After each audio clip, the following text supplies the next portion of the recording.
Bom dia, pessoal. Sou Marcelo Pinto, sócio fundador da PPI Multitask. A PPI Multitask está aqui convidada para fazer esse webinar junto com vocês sobre indústria 4.0, porque a PPI Multitask foi a empresa selecionada pela TOTUS para ser a parceira na automação do chão de fábrica. Em 2015, já na sua jornada de transformação digital, a TOTUS e percebeu a importância de ter um parceiro para conectar máquinas, processos industriais com seus sistemas de gestão. Em 2015, a TOTUS começou um grande processo de seleção de parceiro, consultou empresas internacionais, empresas nacionais, e chegou a PPI Multitask e fechou essa parceria com a PPI Multitask porque encontrou na gente uma empresa com mais de 25 anos de dedicação exclusivamente à automação do chão de fábrica.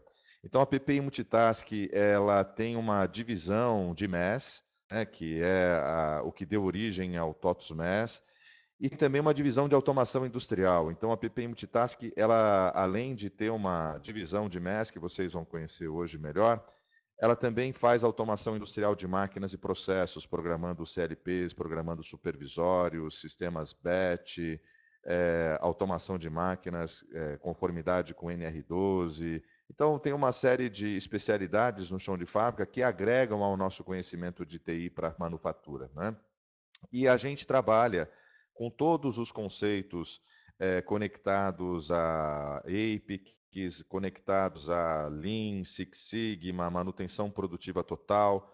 Então, a gente busca fazer com que as nossas soluções de TI para manufatura e de automação industrial apoiem os processos de melhoria contínua para ajudar os nossos clientes rumo à excelência operacional. Então, isso tudo levou a TOTUS a desenvolver, junto com a PPI Multitask, o TOTUS MES Powered by PPI Multitask, né? Essa oferta também se valeu aí da experiência da PPI Multitask em praticamente todos os segmentos industriais. Então, quando a TOTUS nos conheceu, a TOTUS viu que nós tínhamos projetos em clientes aqui, ó, do ambiente Job Shop, aonde os produtos são altamente diferenciados entre si, né? Então, aqueles lotes de produção pequenos, né? Às vezes lote, uma OP com uma única peça, às vezes uma OP com poucas peças, uma peça muito diferente da outra. Desculpa. A gente também tem muitos clientes, já tinha muitos clientes na área de artefatos de plásticos, nas áreas de artefatos de metal, vidro. Então, aqui tem empresas de injeção, sopro, extrusão de plástico, empresas de estamparia, usinagem, uma série de empresas que tem uma característica de fabricar componentes em máquinas repetitivas, né? Aqui a gente já está falando um ambiente de produção repetitiva, tipicamente make to stock, o ambiente típico das autopeças, o ambiente típico das eletroeletrônicas. Aqui nós estamos falando das indústrias de processo que começam a produção com granel, né? Então aqui vocês vão ver o pessoal de alimentos, as Coca-Colas de bebida, as empresas químicas, né, tintas, as empresas que fazem argamassas, produtos de cimento. Então, aqui, em comum, essas empresas têm o fato de elas trabalharem inicialmente com produto a granel, em tanques, em silos, em tubos, e depois isso aí é misturado, depois é envasado, embalado. E esses segmentos tão diferentes entre si são atendidos pelo mesmo software que tem uma rica parametrização para ter uma alta aderência em ambientes tão distintos, né, da manufatura. Vocês também vão ver que outra coisa que nos ajudou a ser o parceiro escolhido pela TOTUS é o fato de vocês verem logos de grandes empresas, né, e vocês também vão sempre ver logos de empresas pequenas, empresas menores, que também é a característica de atuação da TOTUS no mercado, né? Uma atuação onde a TOTUS está em diversos segmentos, é onde a TOTUS está junto à pequena, média e à grande empresa presente aqui no Brasil. Além de todas essas coincidências, também tem o fato de já termos, na época, uma base de clientes comum, né? Tanto clientes usando Proteus, que também usavam a nossa solução, tanto os clientes que usavam DataSul e Logix. Então a gente vê aí um grande cruzamento de conhecimento, know-how e de similaridades, né, de atuação no mercado.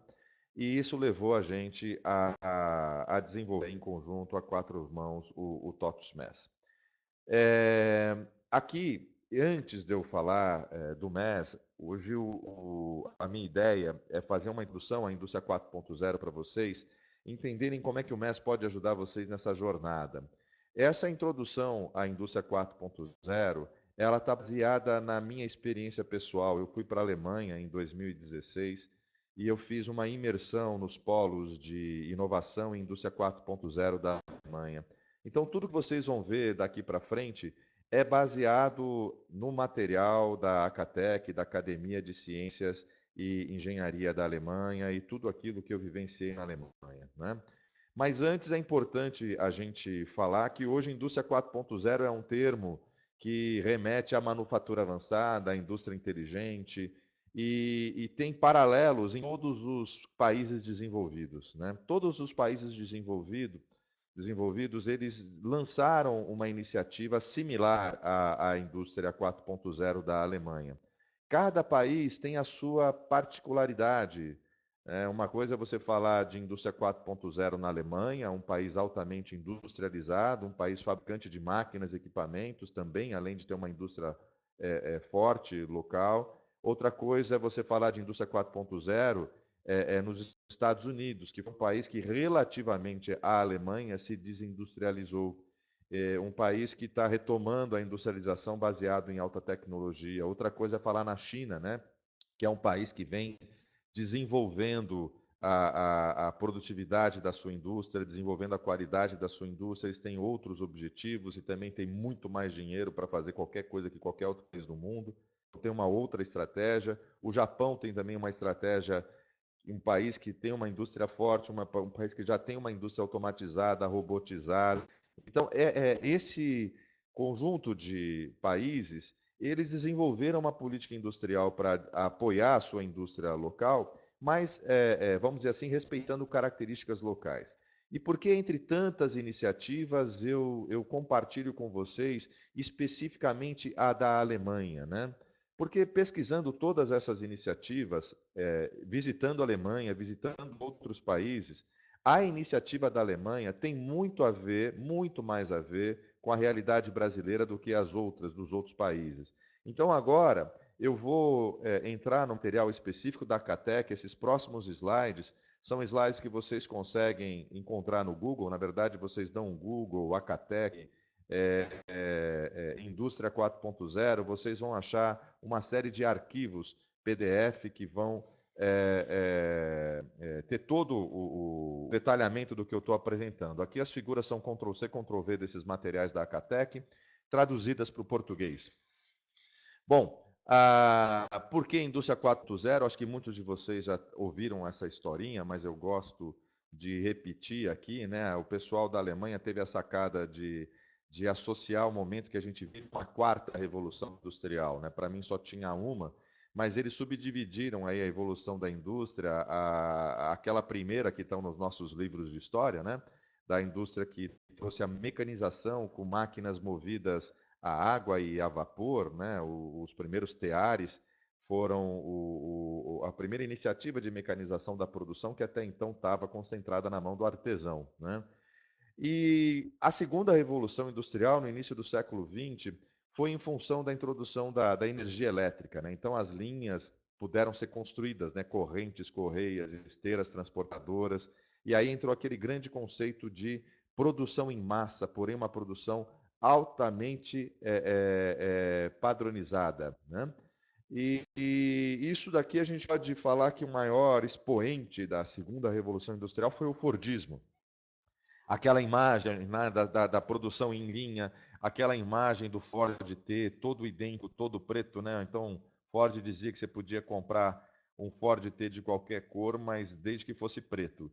Então, é aquela história do grande volume de produção e produção altamente padronizada, nada flexível.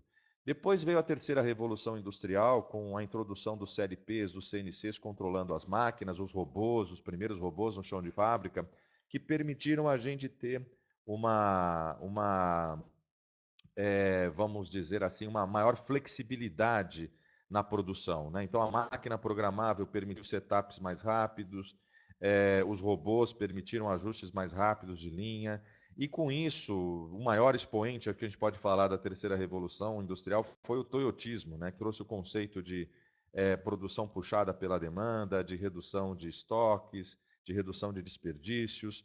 E agora nós estamos numa quarta revolução industrial, que foi uma percepção aí que a Alemanha teve, né? De falar assim, agora nós vamos dar um outro grande salto de produtividade, né? Então, todas as revoluções trouxeram saltos de produtividade. Agora, o salto de produtividade virá em função da adoção pelas indústrias das novas tecnologias. Essas novas tecnologias que a gente está se referindo são aquilo que a gente já convive nesses novos produtos, nos aplicativos de celular que estão trabalhando com inteligência artificial, estão trabalhando com sensoriamento, estão trabalhando com realidade aumentada. Então, essas novas tecnologias vão permitir às indústrias dar um novo salto de produtividade. E a Alemanha resolveu apelidar isso de quarta revolução industrial, e ela diz agora que o que caracterizará essa quarta revolução industrial são os sistemas ciberfísicos, né? Então eu falo que o alemão gosta de fazer coisa boa e complicada, né, de explicar, né? Então assim, a primeira revolução foi mecanização, a segunda foi energia elétrica, a terceira foi automação e a quarta sistema ciberfísico. Mas o que são sistemas ciberfísicos? Eu costumo fazer uma analogia bem simples para explicar o que é um sistema ciberfísico. Um sistema ciberfísico, vamos pensar que a gente tem um ar-condicionado na nossa sala e ele tem lá um controladorzinho, né, que recebe o sinal da temperatura ambiente. Eu tenho ali a minha ajuste da temperatura desejada, eu quero 22 graus, e ele vai ter um sistema que atua sobre o ambiente para a gente chegar na temperatura desejada. Então, um sistema ciberfísico ele tem um sensor, um controlador com algoritmo ali com algo desejado, né, a nossa temperatura de 22 graus, e ele tem um atuador. Isso a gente chama de sistema de controle em malha fechada, né? Então a gente tem um sistema que se autoajusta.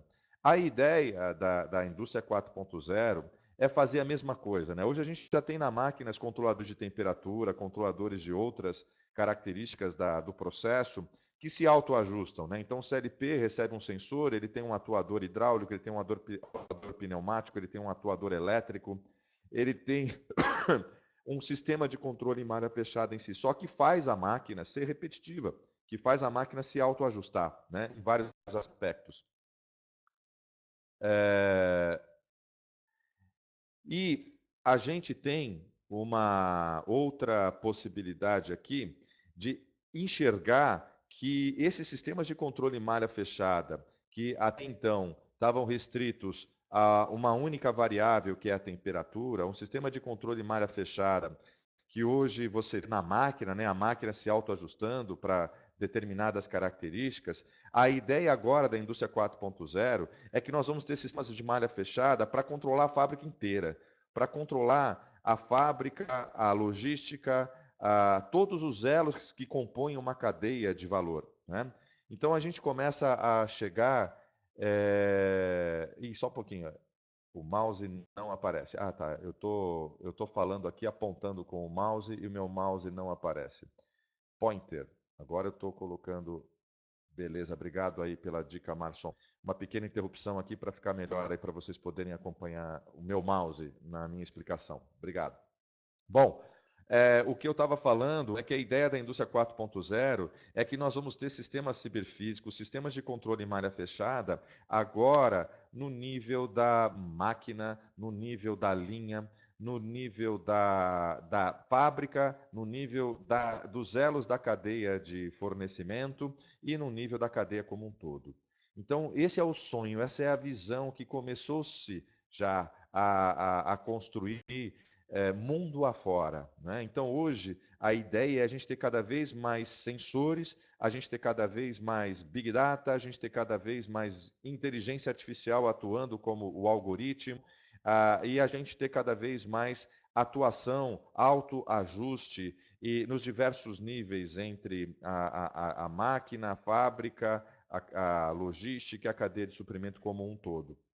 E aí nós vamos chegar na visão da indústria 4.0. Mas o que moveu isso, né? Por que está se preocupando com isso? Por que está se dedicando tanto esforço para a indústria 4.0? Porque, na verdade, a indústria 4.0 é uma resposta a um novo comportamento do consumidor que já é 4.0. Então, os consumidores já estão hoje comparando qualquer coisa com experiências que eles têm com esses novos aplicativos. Hoje, qualquer produto ou qualquer serviço, qualquer empresa, de repente, ela faz carro, mas ela está sendo comparada com o Waze, ela está sendo comparada com o Google, ela está sendo comparada com o Spotify, ela está sendo comparada com Netflix, ela está sendo comparada com Uber. Então, hoje, todo mundo começa a esperar, em qualquer compra, uma experiência de uso similar àquela que ele tem com esses novos produtos, essas novas empresas, esses novos modelos de negócio que já usam essas novas tecnologias. Então, a verdade é, já temos um consumidor 4.0 ávido por alguém que, em qualquer indústria, dê uma experiência de uso diferenciada para aquilo que ele está comprando. Né? Então, a gente está saindo do mundo da compra para a gente entrar no mundo da experiência. Né? Aqui em São Paulo, nós já estamos vendo a Porto Seguro vender assinatura de carro. Né? Então, eu fui agora no domingo passado numa festa de criança com meus filhos, 3 famílias na calçada, eu fui o único a pegar meu carro. A moça do meu lado estava com a filha pegando um Uber, o casal do meu lado estava pegando o carro assinado da Porto Seguro. Então você vê que eu era o único em 3 famílias num domingo de uma escola normal, nada anormal na escola dos meus filhos, em que tinha um próprio carro. Né? Os outros estão vivendo outras experiências. Então a gente já entrou nesse mundo. E aí o consumidor 4.0 identifica uma empresa que entende esse novo comportamento, ele migra para essa nova empresa e com isso a gente vai criando novos expoentes aí de cada segmento industrial. É essa corrida que já começou. A Alemanha sacou, a Alemanha quer preservar a sua indústria local, então a Alemanha criou uma política industrial para ajudar a pequena e média indústria alemã a sair na frente no acesso a essas novas tecnologias e na sua capacidade de adequar os seus processos, os seus produtos a novos modelos de negócio, como os que eu citei, que vão permitir a dianteira da indústria alemã. Então, na verdade, quando vocês vão ler todo o material da indústria 4.0, vocês vão ver isso. Olha, o objetivo da indústria 4.0 é ajudar a indústria a atender requisitos de consumidores individuais, da engenharia à produção. O que nós estamos falando aqui é customização em massa. É o consumidor 4.0 poder comprar qualquer coisa, qualquer hora, em qualquer lugar e ainda interagir com o produto para personalizar o produto, porque a ideia é que o produto seja mais do que um produto, dê uma experiência. As experiências têm que atender a gostos individuais. Então, cada vez mais a gente vai ter um carro absolutamente personalizado, a gente vai ter a geladeira personalizada, a gente vai ter a nossa roupa personalizada, uma série de coisas que hoje a gente compra pronto para o uso passarão a ter um grau de personalização. Eu tenho exemplos, a gente vende no mundo Coca-Cola, há alguns anos eu estava falando de indústria 4.0 para Coca-Cola, eu falei assim, gente, daqui a pouco eu vou ter lá a festa da minha filha, a Isabela, e vou querer que na festa da minha filha chegue lá cada uma das bebidas com o nome da Isabela e os coleguinhas da classe dela. E então eu vou querer tantas Cocas, tantas Fantas, tantas Sprites, sei lá o quê, e vocês vão me entregar isso daí no dia da festa, né? Só falta chegar de drone, né? Vai um drone e vão lá todas as garrafinhas com o nome dos amigos dos meus filhos. O cara falou assim, cara, isso aí não tá longe, não vai acontecer. O resumo da ópera é que no último ano, esse pessoal foi para, acho que esse ano, foram para uma feira na Europa lá, de Drink Tech, e ele falou assim, Marcelo, não é que eu entrei no começo da linha, tiraram uma foto e saiu a minha foto na latinha envasada no final da linha, entendeu? Então é esse tipo de coisa que você fala assim, parecia impossível isso há 2 anos atrás, e de repente eu estou indo na feira de bebidas e está saindo uma latinha com a minha foto, né? Então eu falo, olha lá, em vez do nome estar minha tal foto de cada coleguinha, melhor ainda, né? Para a festa da minha filha Isabela. Então, é isso que estamos vivendo. Aquilo que parece que não vai acontecer, que está muito longe da sua realidade, temos que ficar esperto, porque está acontecendo. Por isso é que hoje todo mundo tem que pensar em muito mais flexibilidade. Aquele que o toyotismo já trouxe, né? Sistema puxado pela demanda, lotes pequenos, né? SMED, troca rápida, setup rápido, isso agora vai ganhar uma outra proporção. Nós estamos falando agora de poder ter um shampoo personalizado, então tem uma linha de invase de shampoo que vai trabalhar em grande volume, porém com cada frasco atendendo a uma formulação específica de cada consumidor. Então eu vou ter como uma grande linha de invase trabalhando como se fosse uma farmácia de manipulação, né? É isso que o mundo está atrás de fazer. E é isso que muito dinheiro está sendo investido para se realizar no curto prazo. Então a gente pensa que não adianta eu ter uma máquina super flexível se a máquina super flexível não estiver conectada com o meu sistema de gestão, se o meu sistema de gestão não estiver conectado com o sistema de engenharia, se ambos não estiverem conectados com os demais elos da cadeia de fornecimento. É aí que a gente está indo, para isso que nós estamos caminhando. Isso tudo com algoritmos, né? Cada vez menos dependente do ser humano, para que os algoritmos possam reagir rapidamente, né, a essas customizações que estão vindo do consumidor final.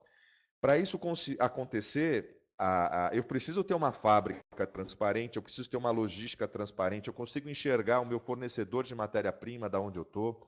Então, cada vez mais nós vamos ver novos sensores, sensoriamento, porque a transparência não vem com papel que está sendo apontado em papel e sendo empilhado para depois digitado em algum sistema, a gente não vai conseguir ter visibilidade em tempo real. A visibilidade em tempo real vem da substituição do papel pelo sensoriamento. Então vocês vão ver cada vez mais sensores. A indústria 4.0 está irrigando o mundo com novos sensores. Nós já temos quantos sensores dentro dos nossos celulares, né? Microsensores, a gente chama de microelectrical microsensors, eles estão invadindo o mercado cada vez mais barato. Sensores que custavam 1.500 estão custando 50, alguns já estão custando 15. Então a gente começa a olhar uma máquina e perceber que, opa, essa máquina tem sensores, ela é repetitiva, ela dá uma certa estabilidade, mas ela não tem todos os sensores que poderiam me ajudá-la a fazê-la mais inteligente. A mesma coisa um caminhão na frota, né? A mesma coisa um centro de distribuição. A mesma coisa o próprio pallet com sensor. E por aí vai, gente. Então, assim, o mundo dos sensores está assim com um crescimento exponencial. E isso está sendo aproveitado para a gente dar transparência e para a gente conseguir, com essa visibilidade em tempo real, a gente tomar decisões mais assertivas, né? E com isso fazer com que, com mais informação sobre uma máquina, a máquina seja mais eficiente, com mais informação em tempo real de uma fábrica e dos seus outros elos, a cadeia de suprimentos seja mais eficiente. E isso entra junto com os algoritmos de inteligência artificial em um processo de melhoria contínua. Então, o que nós estamos falando com a indústria 4.0 é que se hoje o OEE classe mundial, aquele OEE campeão, né, de um tipo de processo industrial é 85, com mais sensoriamento, com algoritmos de inteligência artificial, essa barra vai de 85 para 90, de 90 para 95, de 95 para 99. Então, nós estamos erguendo a barra. Nós estamos dando um salto aí nos índices olímpicos, vamos dizer assim, graças à utilização dessas novas tecnologias. E isso é o que a indústria 4.0 enxerga para a Alemanha. Gente, indústria 4.0 é uma política industrial do Estado, tá? Não nasceu na iniciativa privada, nasceu no Estado.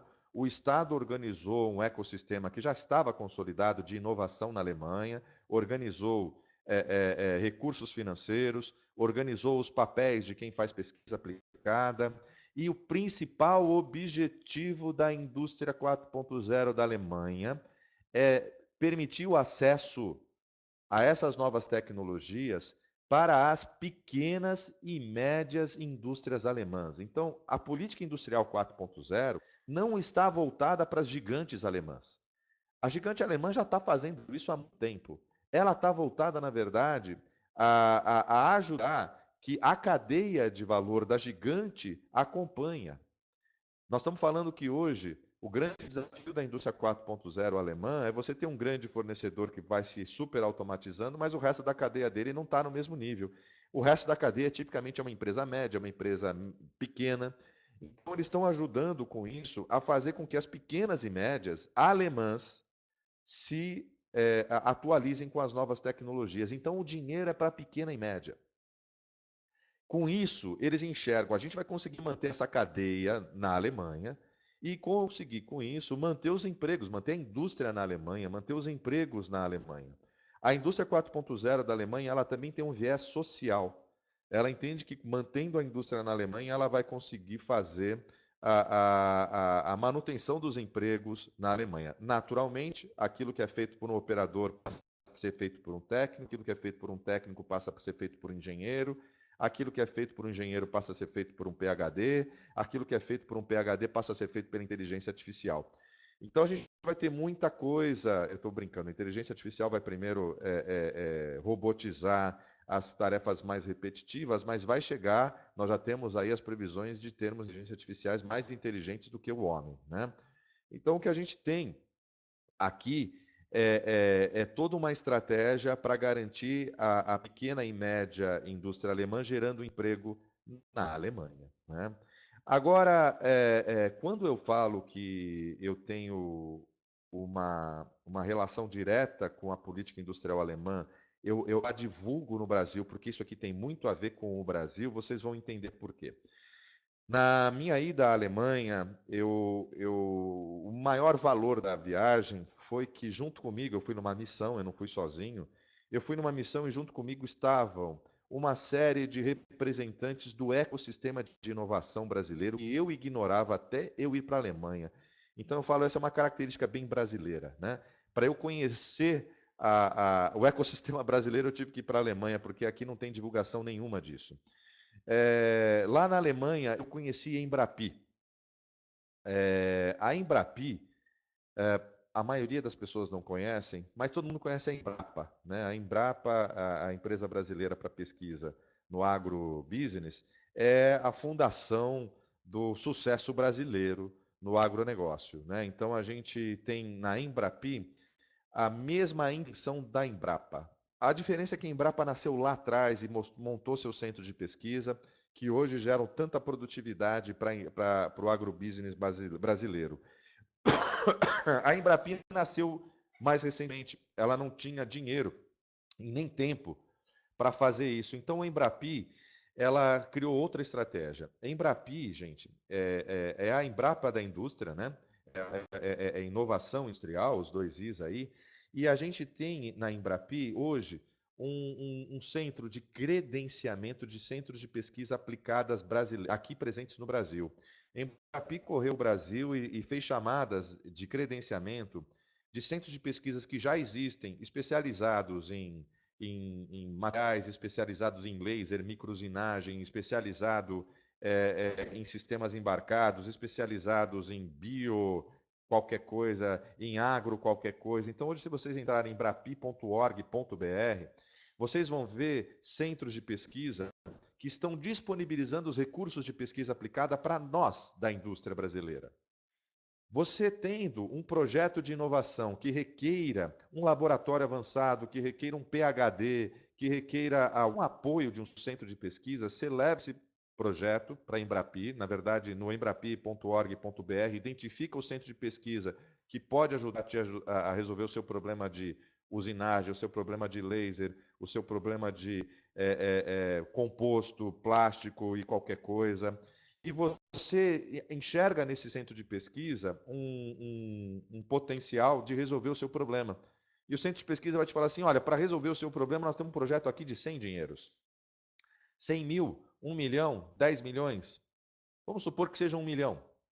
Esse 1 milhão que nós vamos desenvolver esse projeto juntos, 333 mil vem da Embrapi, do caixa, da conta bancária da Embrapi, direto para a conta bancária do centro de pesquisa. Então você não precisa desembolsar 333 mil. Só que o centro de pesquisa tem que dar outra contrapartida para vocês. E ele vai, por exemplo, te dar outros 333, mas tipicamente ele vai te dar mais uns 18%. Então vamos falar assim, dos 1 milhão, 500 mil você não precisa pagar. Os outros 500 mil é o que você tem que tirar do bolso. Então um projeto de 1 milhão custa para a empresa só 1.000 para inovar um processo, para inovar um produto, aquilo que vai te dar competitividade nesse novo mundo 4.0. Isso é exatamente o que a Alemanha faz. Esse é um modelo alemão, e o modelo que eu vi entre governo alemão, institutos de pesquisa Fraunhofer, que tem aí o mesmo papel do Embrapi e seus centros de pesquisas credenciados, dando acesso à inovação, a centros de pesquisas com laboratórios, com pesquisadores, para a pequena e média indústria alemã fazer lá a sua inovação. A mesma coisa já está disponível aqui.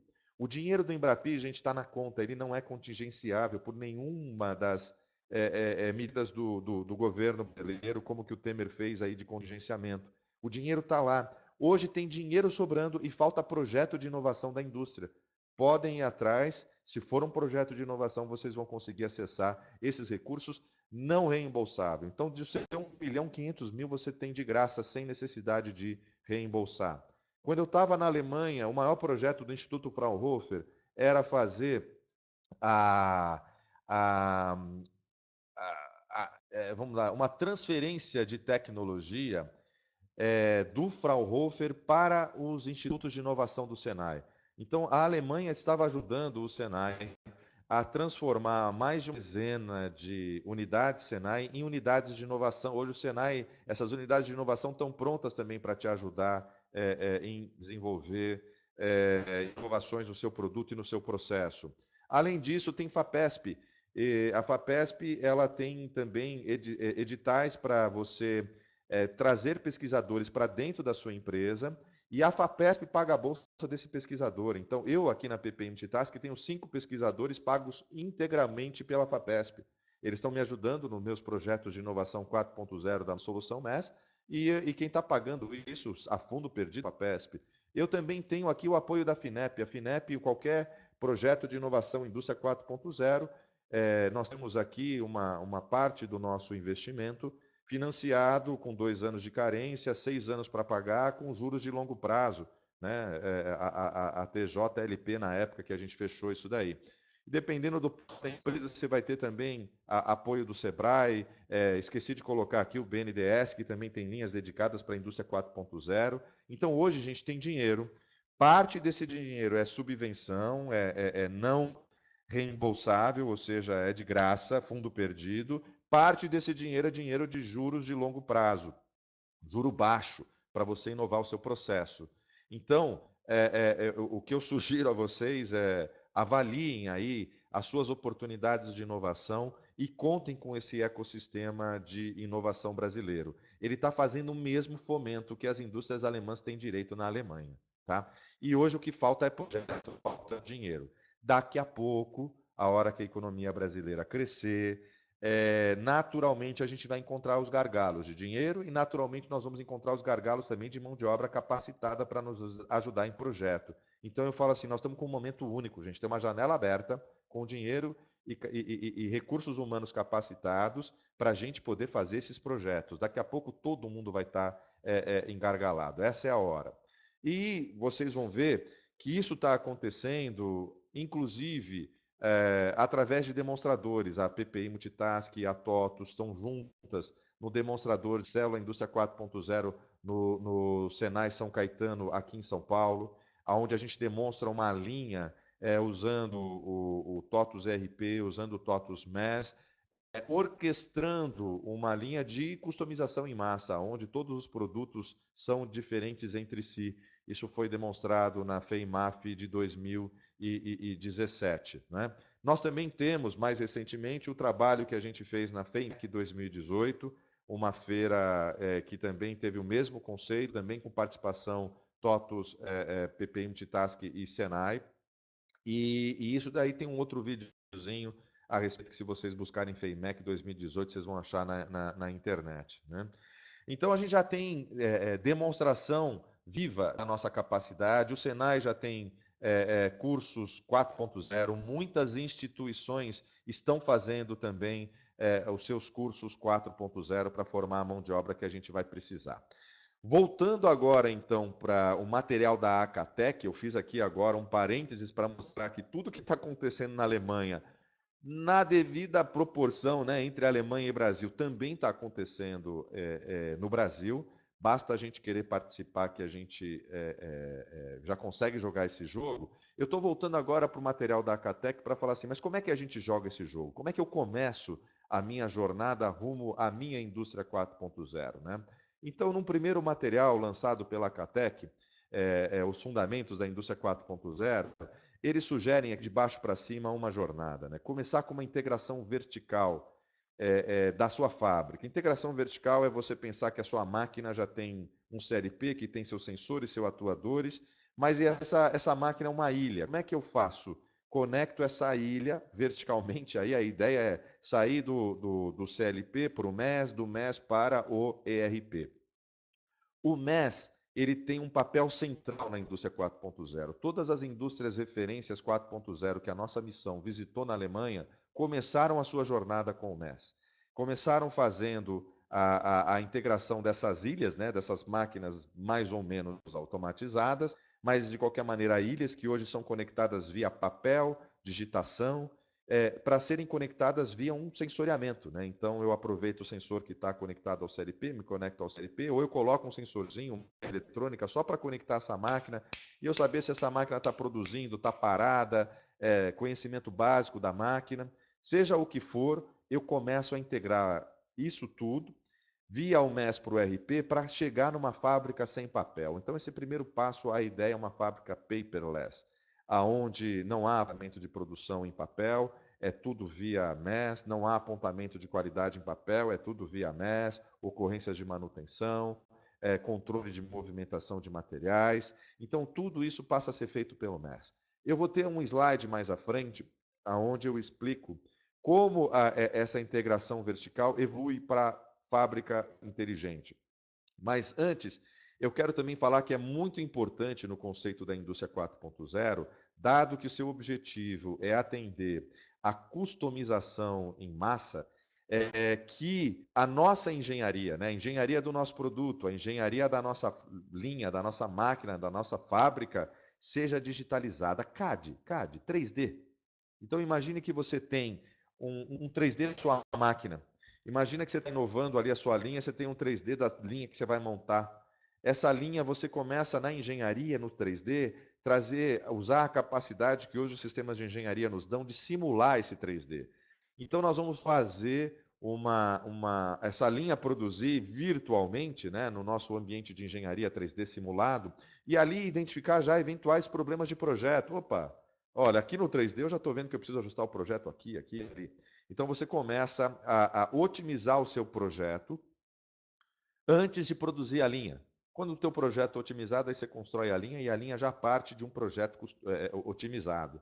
Agora, uma vez que você tem a linha física funcionando e a linha idealizada e simulada no 3D, agora a gente usa o conceito de integração vertical, porque o sensoriamento dessa linha vai me dar os dados reais desse mundo físico e eu agora conecto os dados do mundo físico com a simulação no mundo real. Nós estamos chegando no que a gente chama de digital twin, o irmão gêmeo digital. O gêmeo digital da linha vai permitir que a gente veja, olha, o que estava previsto no nosso projeto otimizado, o que a linha está fazendo no mundo físico real, onde é que estão as diferenças, onde é que eu tenho oportunidade de otimizar o mundo físico para que ele atinja os nossos objetivos, né?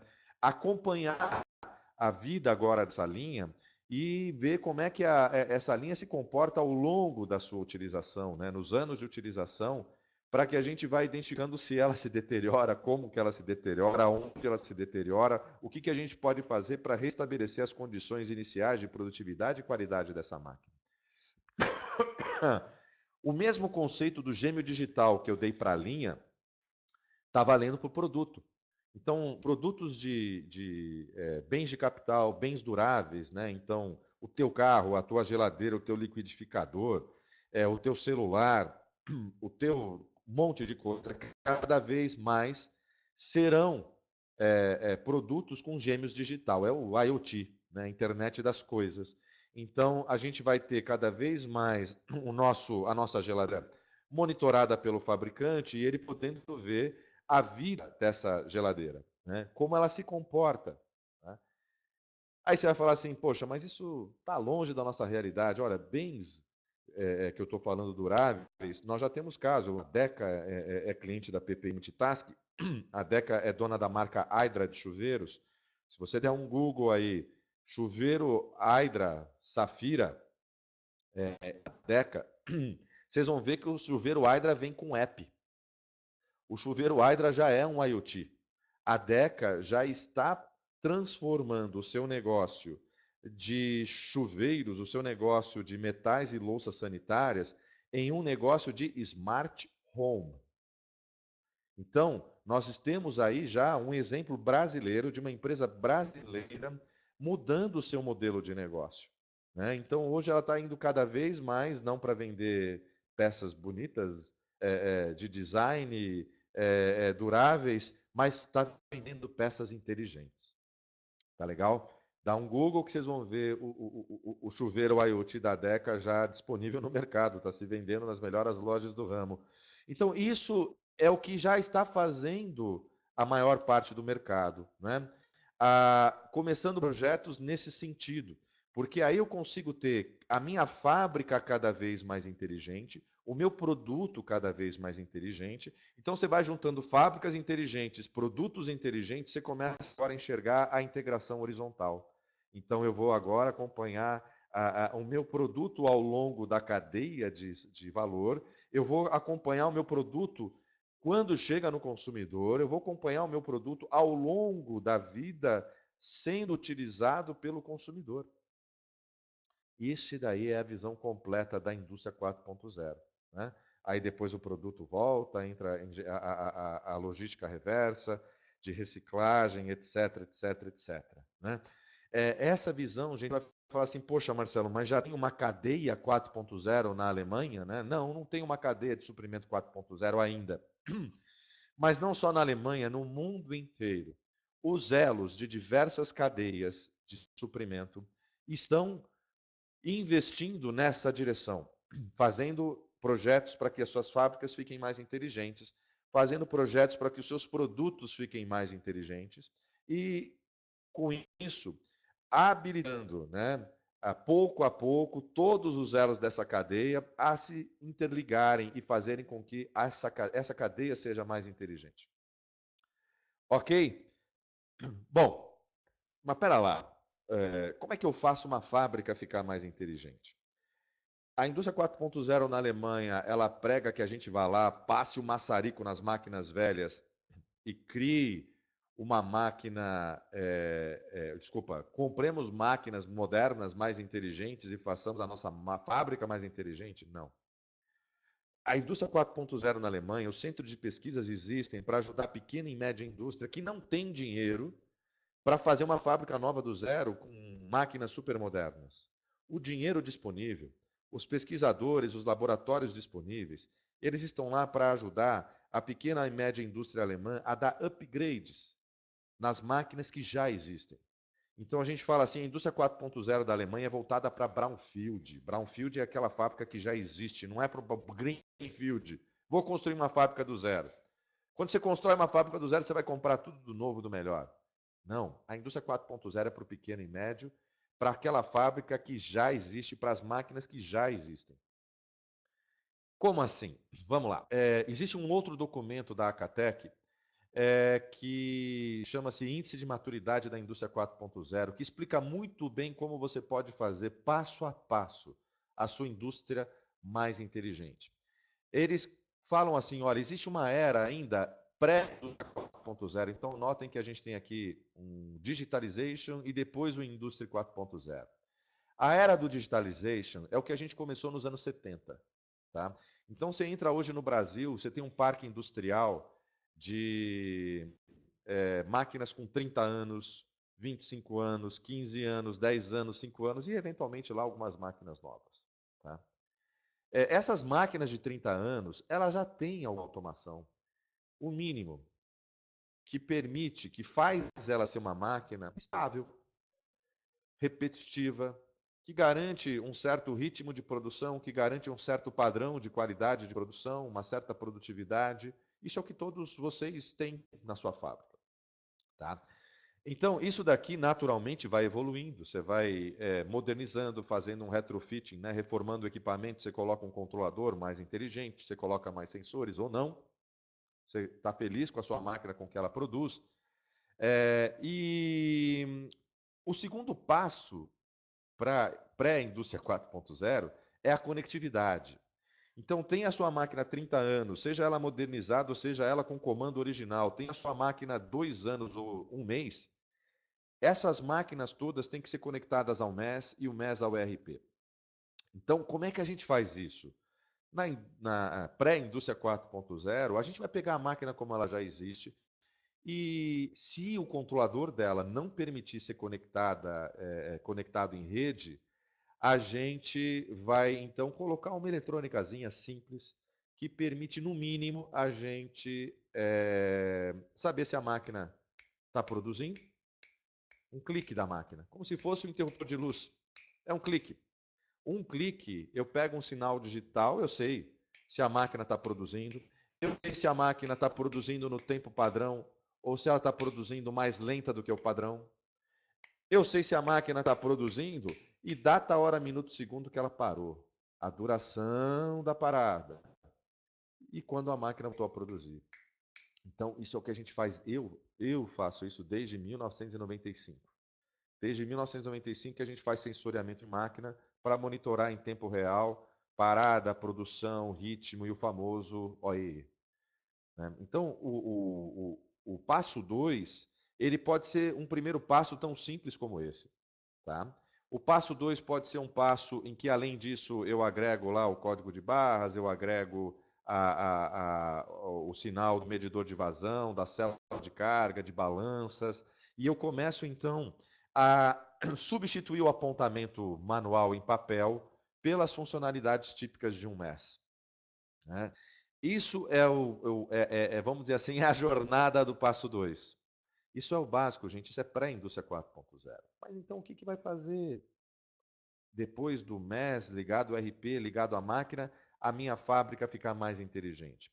O passo 3, que é o primeiro passo dentro da jornada 4.0, ele parte daquilo que já tem.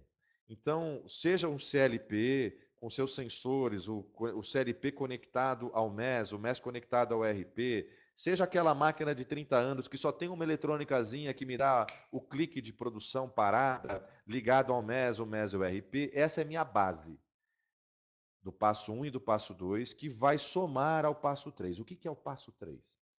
Essa sua máquina estável, que tem um controladorzinho, tem o seu sensor, tem a sua hidráulica, a sua pneumática, seus motores elétricos, o que quer que seja, ela já se autoajusta em determinados aspectos. Tá? Tanto que essa máquina funciona, né, automaticamente ou até com o apoio do operador, mas ela funciona. O passo 3 é o operador. Hoje, o operador tem a tua máquina com CLP, com CNC, mas ele está lá. O operador ele ainda tem 5 sentidos que complementam o controle original daquela máquina. O operador sente um cheiro esquisito de queimado. O operador põe a mão na máquina, ele vê uma vibração diferente, uma temperatura diferente. Ele vê um negócio pingando ali atrás que não devia estar pingando.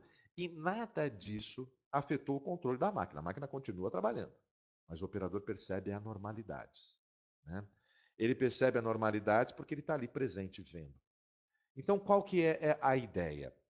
O passo 3 é a gente, com esses sensores que eu já citei, cada vez mais baratos, poderem digitalizar os 5 sentidos do operador. Eu estou falando, então, na prática, que a gente vai colocar um sensor de temperatura que não veio embarcado naquela máquina de 30 anos para acompanhar a temperatura do óleo do circuito hidráulico. A gente vai colocar um eventual medidor de energia. A gente vai colocar um sensor de umidade, um sensor de whatever, vibração, não sei. O que a sua máquina precisa para a gente poder acompanhar em tempo real o que está acontecendo com ela, além daquilo que o controlador já me traz, além daquilo que o MES já me traz.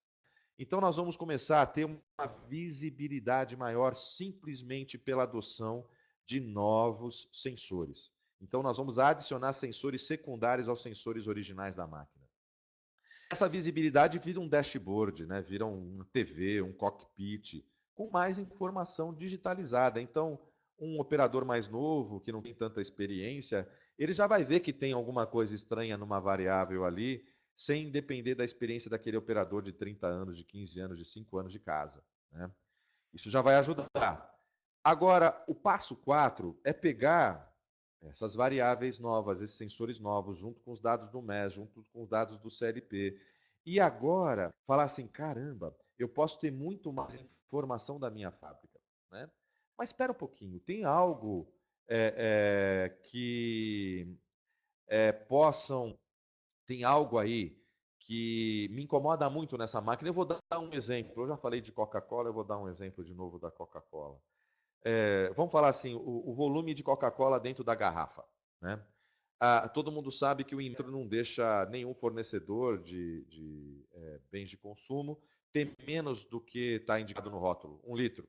E também não pode ter muito mais, né? Vocês sabem, mas também o Inmetro, se você vai numa gôndola e você vê lá um fabricante de uma bebida com o litro até perto da tampinha e o outro fabricante da bebida com 1 litro mais abaixo da tampinha, isso induz o consumidor a pegar mais. Então não pode nem estar acima nem estar abaixo, né?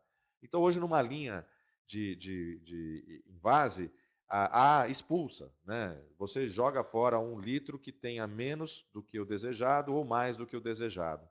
E eu gostaria de reduzir esse desvio, né? Porque isso me traz perda de bebida, me traz perda de tampa, de garrafa, seja lá o que for. Bom, o que eu estou querendo dizer na prática é que a gente pode pensar assim, poxa, mas com tanto sensor, eu coloquei agora o sensor de vibração, sensor de umidade, sensor de temperatura, o sensor de energia, com os sensores do CLP da máquina, os dados do MES, será que eu não consigo usar inteligência artificial? Então, aqui é o primeiro passo da inteligência artificial. O machine learning, para que ele me mostre, olha, toda vez que tem um maior desvio do volume, essas variáveis é quem estão desviando. Então, ele já seleciona automaticamente para mim, olha, fique de olho nessas 4, porque essa 4, meia dúzia, 10, 12, não sei quantas, fique de olho nessas aqui, porque sempre que uma delas varia, começa a variar o volume. Então, eu começo a fazer o uso do machine learning para, no mundo de dados que tem no controlador da máquina, no MES e nesses novos sensores, para um problema específico, ele me identificar quem são as variáveis que eu tenho que monitorar. Ele vai fazer uma correlação forte e mais. Hoje, o controlador da máquina, ele nos dá alarme quando uma variável dessas aí, inclusive, chega no mínimo ou quando essas variáveis chegam no máximo. O problema é que a gente às vezes consegue, a máquina começa a gerar perda, desvios, quando a variável não chegou nem aqui, mas ela tinha um padrão e simplesmente porque essa variável começa a mudar de padrão. Então, antes dela dar mínimo e máximo, o machine learning começa a perceber que a variável está ficando com um comportamento anormal.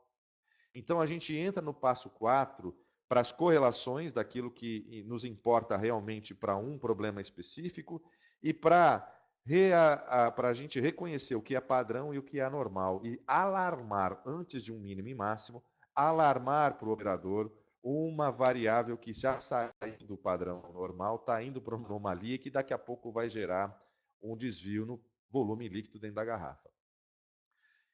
Esse valor é a gente trabalhar o Big Data industrial que a gente vai construindo com o primeiro passo da inteligência artificial.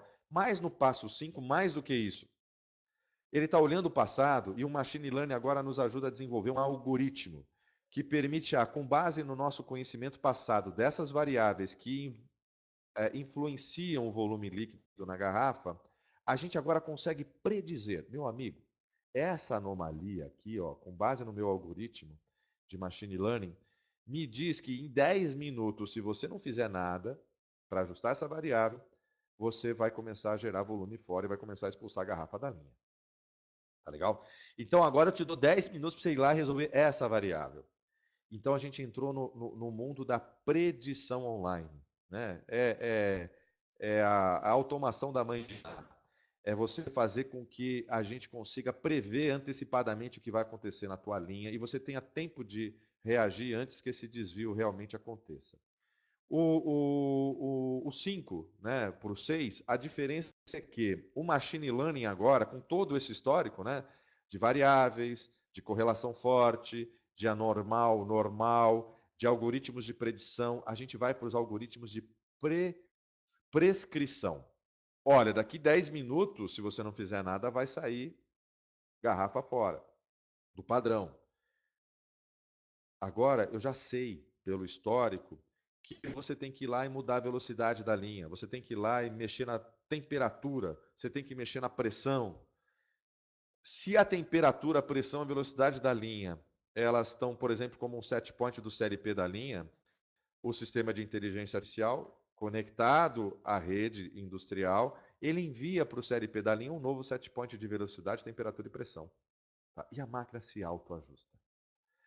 Então agora eu tenho uma máquina que não é de toda inteligente. Eu tenho uma máquina que ela se autoajusta para uma característica do meu produto. Ela se autoajusta para garantir que a gente tenha sempre um volume dentro dos limites esperados dentro da garrafa. Tá legal? Então a gente consegue, na prática, fazer com que a minha linha fique um pouco mais inteligente. Né? Ela não é inteligente para tudo. Mas na jornada 4.0 é assim que a gente trabalha. A gente vai pegar um problema. A gente não vai pegar todos os problemas que você tem.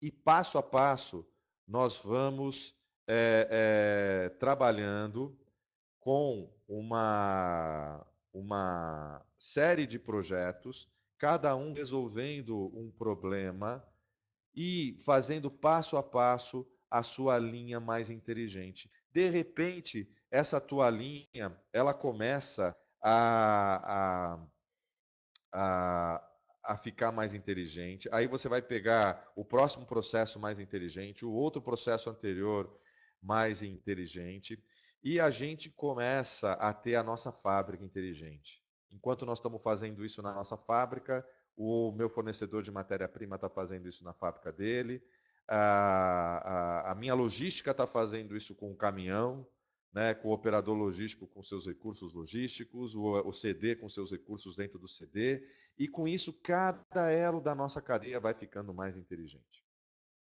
E vai chegar um momento que a gente começa a ter um algoritmo, né, que vai coordenar essa cadeia como um todo. Tá? Então pensem, gente, que indústria 4.0 começa já. Você não precisa de muito para começar 4.0. Se você ainda está no nível 1, o começo da indústria 4.0 é o MES. Se você já tem o MES, a tua indústria 4.0 agora é começar a pensar em mais sensores, inteligência artificial, realidade aumentada e assim por diante. Né? É isso que a gente tem que começar. E lembrar que a gente faz passo a passo. Tá? Bom, ficou claro a importância do MES para a sua jornada 4.0. Então, vamos agora voltar para aquele passo 2, que é onde a imensa maioria da indústria no Brasil e no mundo está investindo nesse momento. Tá legal? Então, hoje, pouca gente avança sobre a inteligência artificial sem ter conectado. Né? Então, vamos primeiro fazer informação baseada em sensores, vamos fazer informação baseada em tempo real. Vamos sair do papel, porque não vai dar para fazer muita inteligência artificial baseada em papel.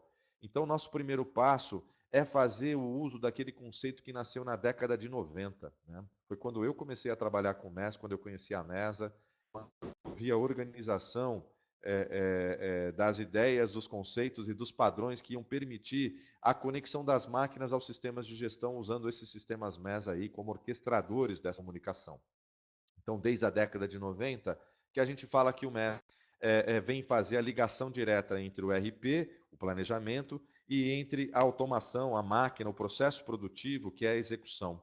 Então, o MES fica nesse meio de caminho, fazendo com que essas informações fluam, né, automaticamente e, ao mesmo tempo, criando um cockpit para você monitorar em tempo real o que está acontecendo, reagir rapidamente aos desvios que estão acontecendo durante o turno e criando uma base de conhecimento para você aí estratificar as principais perdas e guiar os seus planos de ação, dos seus grupos, das suas filosofias de melhoria contínua, tá certo? Isso, no início dos anos 2000, foi detalhado pela ISA, começou com a MESA e depois foi detalhado pela ISA, e a ISA criou esse conceito de hierarquização dos sistemas de manufatura. A ISA criou esse conceito em que você fala, olha, os sensores que estão embarcados na sua máquina, né? Então, a sua máquina é o nível 0, o sensor ali das máquinas são o nível 1, o CLP, o CNC, o controlador, o supervisório da máquina é o nível 2, o seu RP é nível 4, e o MES veio preencher essa lacuna entre o nível 2 e o nível 4, preenchendo aí como nível 3. Aqui hoje é onde flui o papel. Sai o OP, a OP vai para a fábrica aponta no manual, e esse manual vai para o dia seguinte, você saber o que aconteceu ontem lá no seu ERP. O MES vai fazer que isso flua automaticamente. O plano de produção, a OP, vem para o MES disponibiliza isso na interface do operador da máquina, o MES está conectado à máquina, o MES está pegando os dados da máquina, o MES está acompanhando o que está acontecendo em tempo real e está devolvendo automaticamente o reporte para o RP. A ISA 95, no início dos anos 2000, ainda subdividiu essa camada MES em 4 grandes pilares, né, que é o pilar de materiais, produção, manutenção e qualidade. Então, esse sensoriamento, esse acompanhamento em tempo real, ele pode ser visto sobre esses 4 aspectos, né? Material, a coleta de dados, ela vai pegar lá do CLP da máquina, o medidor de vazão, a balança de fluxo, célula de carga, ou você ainda tem um processo que movimenta o material discretamente, com operadores, empilhadeiristas, transpaleteiras.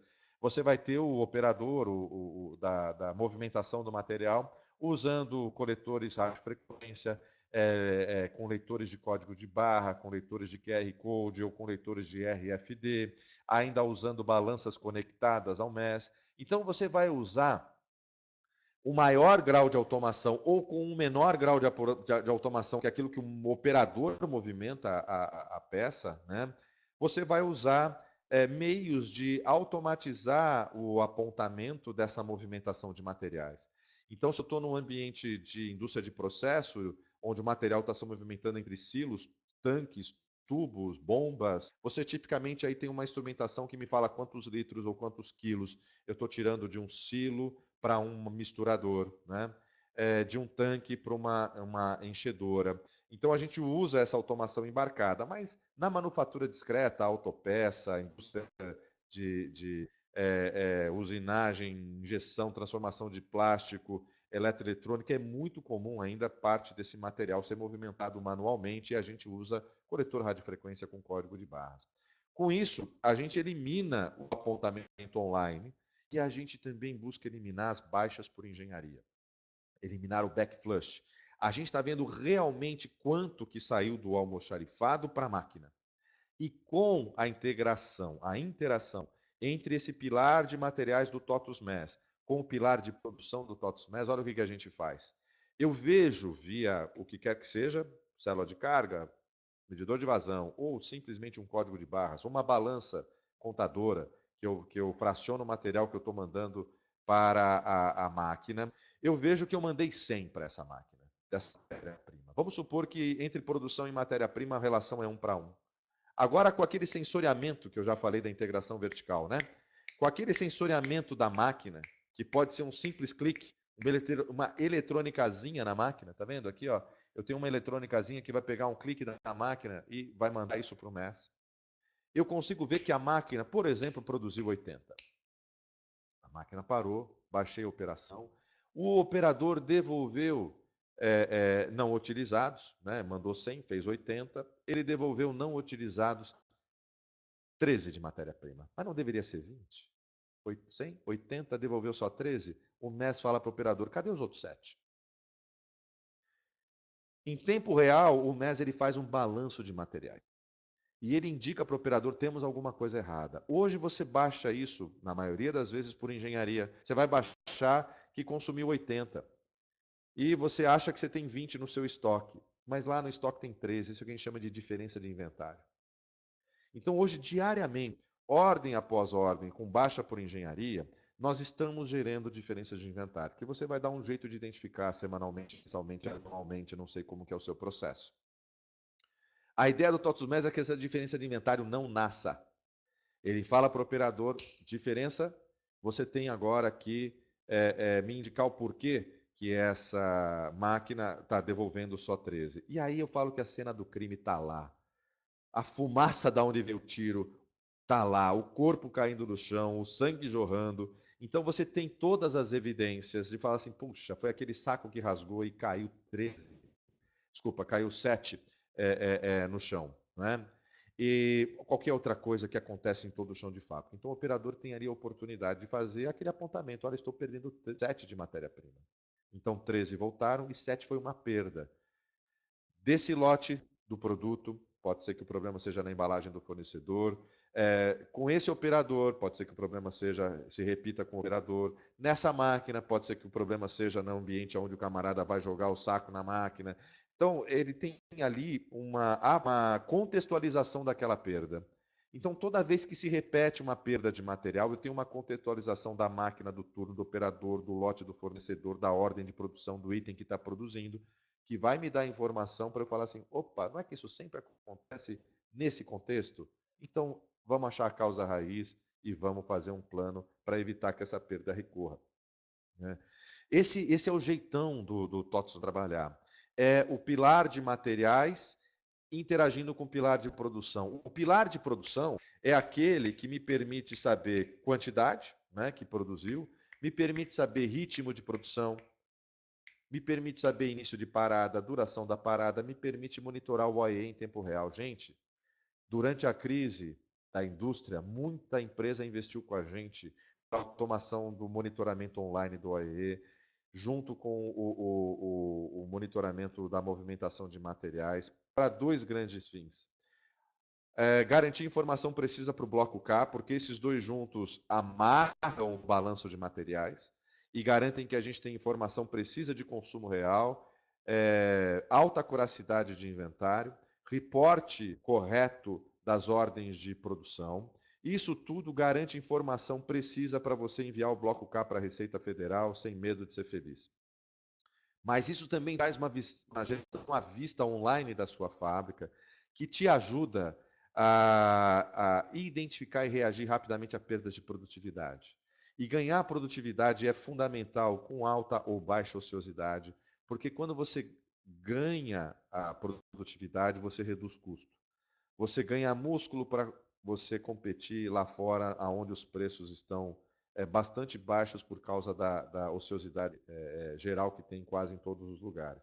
Então, hoje, isso daí é um fator alto de competitividade da indústria brasileira. É onde os principais projetos de TOTUS MES aconteceram, mesmo nos anos de crise da indústria.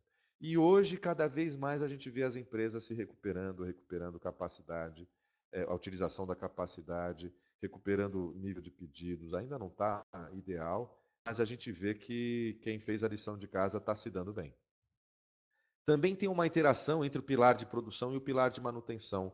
A máquina parou, o operador fala que o motivo é parada por manutenção, automaticamente essa informação vai para a sala de manutenção, vai para o mandom da manutenção, vai para o e-mail, escala se demorar muito para haver uma reação da manutenção. Então a gente vê muitas empresas agilizando o tempo de resposta, né? Às vezes demorava 10, 15 minutos, meia hora, uma hora para a manutenção saber que a máquina estava parada. Agora não demora mais nada, é online. O operador falou, chegou.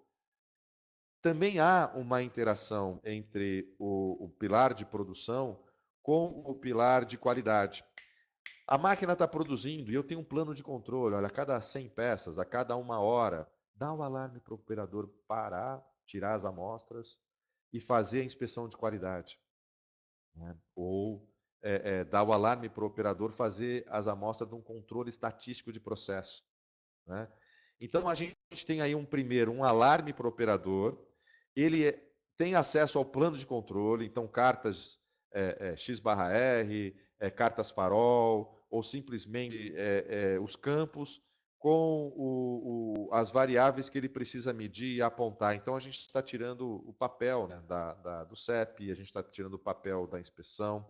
Percebam que a gente aqui unifica aquele diário de bordo, né, tipicamente onde o camarada aponta a produção no papel, perdas de qualidade. Então, todos esses apontamentos saem do papel e vão direto para a interface entre o operador e o TOTUS MES. Naturalmente, tudo isso que eu estou falando que o TOTUS MES coleta, seja automaticamente do sensor, seja na tela por uma entrada manual do operador, volta automaticamente para o RP, não existe mais digitação no RP. Então, há um reporte automático da ordem de produção, há um reporte automático dos consumos de materiais, e com isso a gente elimina aquela informação que depende de ser digitada automaticamente, de ser digitada no ERP. Bom, o que eu estou falando aqui? Eu estou falando que esses 4 pilares do MES, ainda na parte 2, gente, da nossa jornada rumo à indústria 4.0, no segundo passo, já nos traz uma série de benefícios. Está mostrando para a gente que o TOTUS MES melhora a informação do chão de fábrica no RP. Estou falando de acuracidade de inventário, eu estou falando de acuracidade de dados para o bloco K, eu estou falando de acuracidade de custo real. Tá? Isso é muito importante. Isso aqui já traz ganhos fantásticos para a empresa.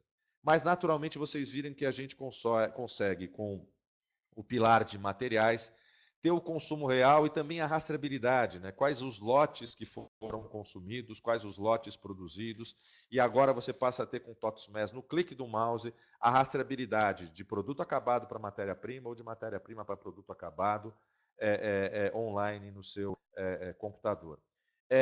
Já falei também da redução de perdas de materiais, já falei do ganho de OEE, da melhoria saltos de OEE, de eficiência de máquina, que também nos levam a saltos de produtividade de mão de obra, que permite a gente produzir mais com menos recursos, né, com menos custo.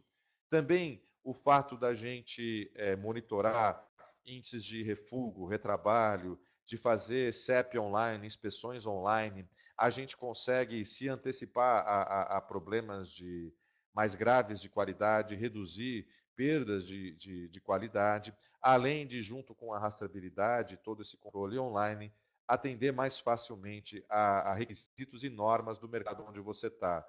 Então, sejam as normas de montadora, sejam as normas da Anvisa, do Inmetro, do que quer que seja. Né? E também reduzir as manutenções ou os custos de manutenção, porque você passa a ter informações mais claras de MTBF, de MTTR, que permite planejar melhor os seus recursos de manutenção, planejar melhor as suas preventivas, usando base de dados real de utilização de máquina e não preventiva baseada em calendário. Né? Bom, isso aqui colocado, vocês já veem uma série de benefícios ainda no passo 2 da nossa jornada rumo à indústria 4.0. E isso aqui é que te permite você ter uma fábrica paperless, você ter uma fábrica que consiga ter informações em tempo real, reagir mais rápido aos problemas e ter informações precisas para guiar os seus planos de melhoria contínua e ganhar produtividade. Com isso, eu acabei citando a conexão entre o TOTUS ERP e o TOTUS MES, mas é importante dizer que o TOTUS MES é o único MES do mercado que tem uma interface nativa com o TOTUS ERP, já vem embarcado a partir do TOTUS 12, então você não precisa se preocupar, o TOTUS ERP e o TOTUS MES já tem uma troca de dados de produto, de ordens de produção, de dados de engenharia, né, listas de materiais, roteiros, ferramental e assim por diante. O TOTUS MES e o TOTUS ERP já tem uma interface que garante todo o retorno de horas trabalhadas, todos os retornos de paradas, todos os retornos de quantidades produzidas, de quantidades refugadas, de materiais consumidos. Então, isso já vem embarcado com o seu TOTUS 12. Tá? Outro pilar que eu já citei é a capacidade do, melhor dizendo, componente do TOTUS MES que eu já citei, é a capacidade dele se conectar com a automação, né, com a porta Ethernet direta do seu CLP, ou com uma eletrônicazinha que a gente adiciona, o Wi-Fi, o wireless, ela se conecta com o clique da máquina, então são essas tecnologias que a gente usa. Nós somos integradores dos principais fornecedores de controladores do mercado, né? Então a gente também tem profissionais que conhecem Siemens, Schneider, GE, Ellipse, Rockwell, OSI, etc. Isso faz com que a gente possa fazer um projeto turnkey para vocês de conectividade entre o TOTUS MES e suas máquinas, seus processos, seus sistemas. E a gente também tem aí essas eletrônicas prontas para você conectar na máquina, pegar o clique e também ligar uma máquina de 30 anos, sem nenhuma porta Ethernet a sua rede industrial, tá bom? Bom, outro componente do TOTUS MES é a interface com o operador. O operador tem uma interface touchscreen, então ele pode apontar naquele desktop, naquele Flink Client que você já tem aí ao lado da máquina, que hoje você usa para o apontamento manual, ou ele pode apontar num PC industrial, ou ele pode apontar num tablet, ou ele pode apontar num coletor radiofrequência e até mesmo num celular. Tá? Então, hoje, a ideia é que a gente também possa usar qualquer interface que use um browser. Tá? É óbvio que é um browser Chrome da vida, né? Não é um browser Xing Ling, né?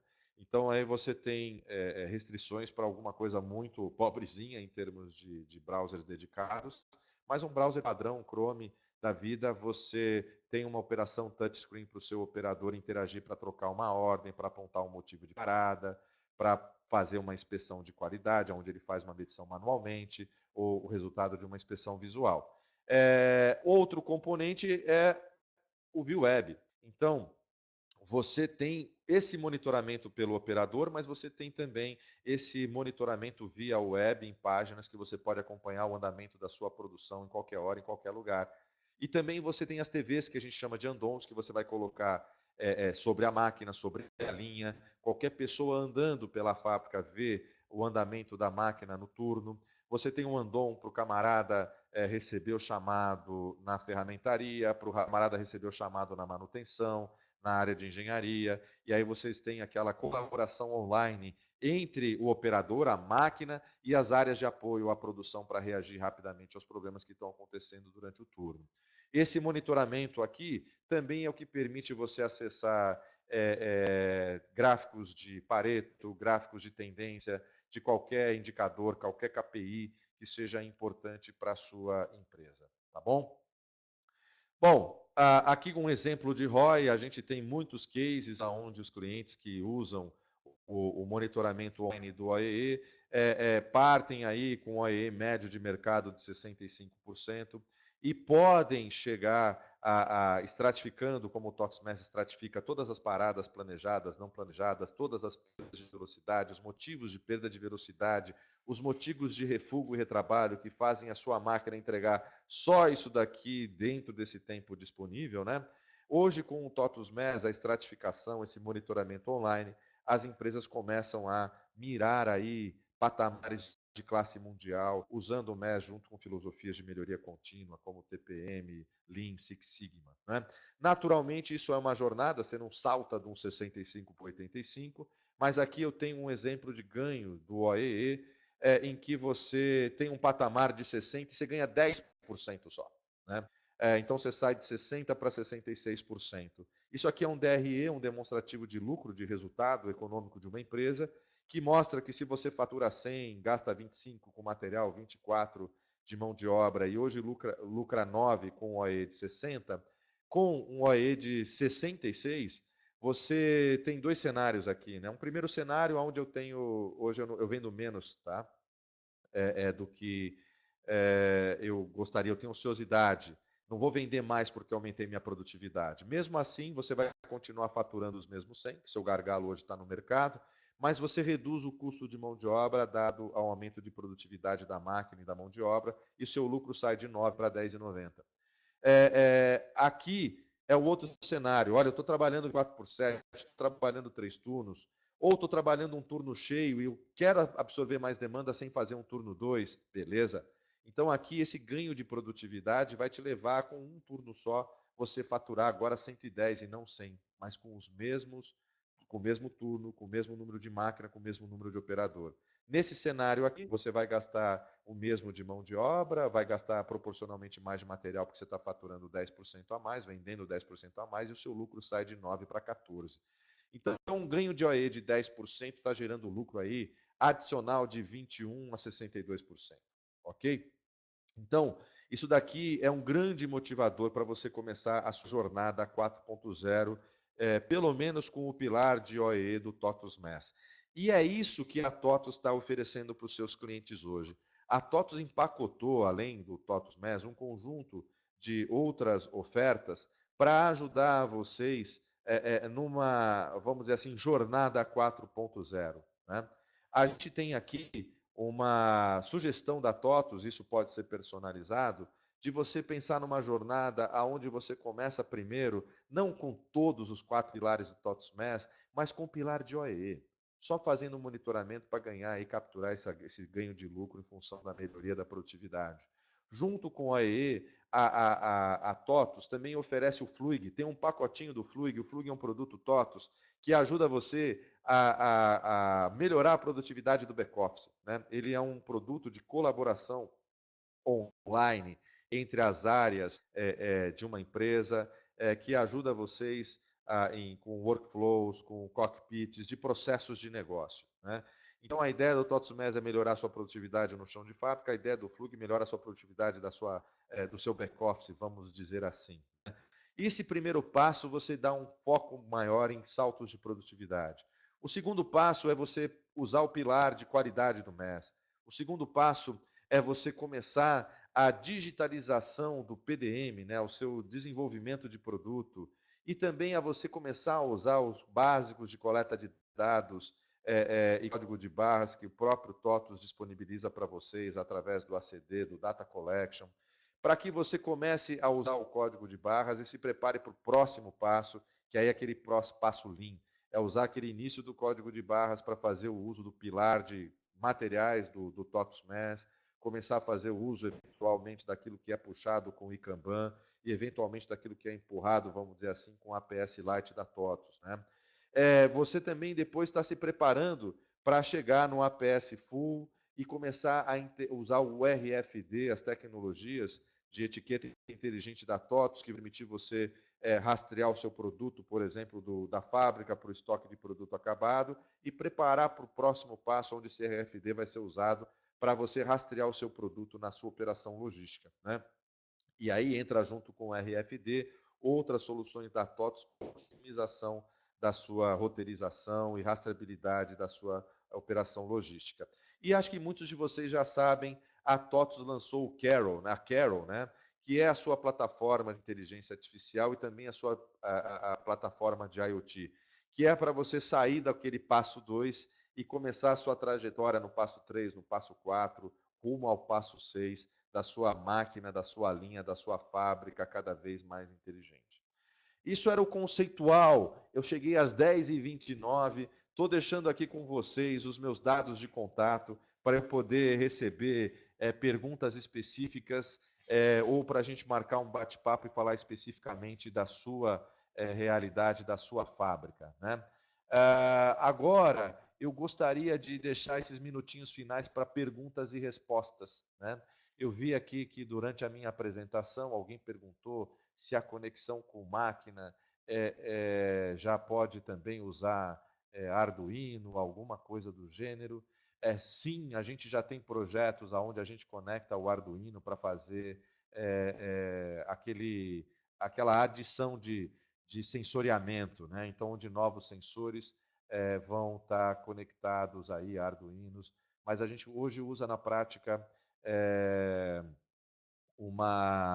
produtos mais industriais do que o Arduino, mas são análogos. Né? Então, a gente pode ajudar vocês. A sequência que eu mostrei seria o que a TOTUS propõe obrigatoriamente? Não, Reinaldo. A sequência que eu mostrei é uma sugestão de vocês verem como a jornada 4.0 pode ser trilhada, né? Deve ser trilhada passo a passo.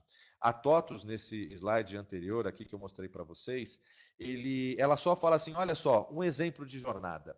E ela empacotou essas soluções para que vocês tenham preços mais acessíveis de serviços, né? Associando TOTUS MES e Fluig, associando TOTUS MES e APS. Então, existem pacotinhos de serviços que podem ajudar vocês num primeiro passo no MES, no primeiro passo no APS, no primeiro passo no Fluig, com pacotes mais baratos para que vocês possam fazer essa jornada com baixo investimento inicial e alto retorno. Mas tudo pode ser personalizado, é isso que eu estou aí. Meu dados de contato é para a gente falar a respeito dessas personalizações. Bom, tendo que tudo começa com processos bem definidos, independente das tecnologias e segmentos de mercado, correto? Reinaldo, sim, é importante ter processos bem definidos, Mas eu também vou falar uma coisa para você. Junto com a indústria 4.0 está vindo o mundo ágil, tá? Então, hoje, as indústrias estão percebendo, assim como as empresas de software que adotam cada vez mais filosofias ágeis de trabalho, que a indústria como um todo também precisa ser mais ágil. Hoje não dá para a gente pensar, eu vou passar aqui 3 anos fazendo um projeto Lean, depois que eu revisar todo o meu fluxo de valor, depois que eu fizer tudo, adequar a cultura da minha fábrica, eu vou trabalhar com tecnologia. Isso foi o típico da indústria 3.0. Hoje a indústria 4.0 ela fala de agilidade. Então, nós vamos ter que sim trabalhar processos, mas nós também temos que sim trabalhar tecnologia, nós temos que sim trabalhar inovação. Hoje a gente tem que pensar em adotar filosofias, culturas, cultura ágil também na indústria, para a gente conseguir dar resposta em tempo de nós não nos transformarmos numa Kodak, que demorou muito para reagir à substituição da foto impressa em papel para a foto digital. Né? Então, não adianta a gente ficar olhando processos e processos de uma Kodak se o mundo está migrando do papel para uma digital. Opa, meu amigo, tem que inovar. Então, hoje a gente tem que ser rápido. Por isso é que um expoente da indústria 4.0 é um expoente que vai usar aquilo que foi característico do toyotismo junto com as novas tecnologias. Tá legal? Então não adianta a gente ficar melhorando o processo na Kodak, processos de negócio, se eu não pensar em modelos de negócio, se eu não pensar em inovação do meu modelo de negócio, se eu não pensar em inovação do meu produto, se eu não pensar em inovação do meu processo produtivo, porque tudo isso pode fazer com que você automatize uma fábrica que ainda está imprimindo foto em papel. E ela vai falir de qualquer jeito. Muito automatizada ou pouco automatizada. Né? Bom, aí sim. Antes do processo vem o planejamento estratégico? Aí sim. Esse webinar é para que vocês subam lá na. Vai na sala do dono, vai na sala do conselho, do acionista. Se indústria 4.0 não está nessa sala do dono, do conselho, do acionista, dos diretores, isso é grave. Nós temos que falar assim, gente, indústria 4.0 tem que entrar no nosso planejamento estratégico.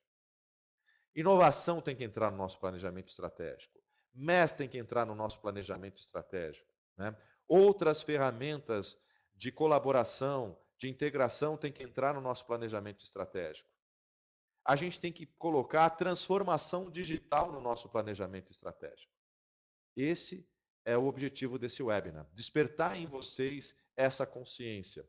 Sobe o tema e vamos conversar a respeito de indústria 4.0. Estou esperando o contato de vocês. Óbvio que vocês também podem fazer esse contato através do executivo da TOTUS que os atende, mas a gente está conectado com a TOTUS IP. Entrando em contato comigo, a gente vai trazer a TOTUS IP. Entrando em contato com a TOTUS IP vai envolver a PP Multitask. Tamo junto. Vamos lá. Aguardo o contato de vocês e estou ansioso por conhecer a operação e os planos de indústria 4.0 para a gente ajudar vocês nesse planejamento e nessa jornada. Muito obrigado a todos. São 10h35, extrapolamos 5 minutinhos, mas eu acho que a gente tem que encerrar por aqui para respeitar o tempo e Reinaldo e outros participantes podem mandar suas perguntas que eu não pude responder. Um abraço.